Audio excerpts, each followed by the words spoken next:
సత్యసాయి జిల్లా పెనుకొండ నియోజకవర్గం శాసనసభ్యురాలు ఇటీవలే మంత్రిగా పదవి బాధ్యతలు తీసుకున్న సవితమ్మ సొంత జిల్లాకు చేరుకున్నారు.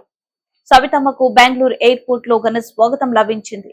తెలుగుదేశం పార్టీ శ్రేణులు, పార్టీ నాయకులు పెద్ద ఎత్తున తరలివచ్చి సవితమ్మకు స్వాగతం పలికారు. సవితమ్మ మొదటిసారిగా జిల్లాకు రావడంతో పెనుకొండ ప్రాంతం నుంచి సత్యసాయి జిల్లా వివిధ ప్రాంతాల నుంచి తెలుగుదేశం పార్టీ నాయకులు, శ్రేణులు భారీగా తరలివచ్చి స్వాగతం పలికారు.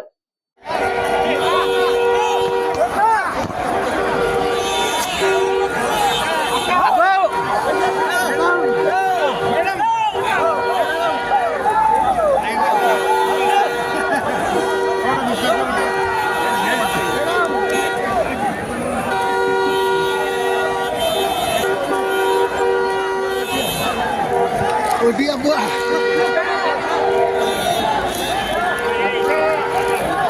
Agak.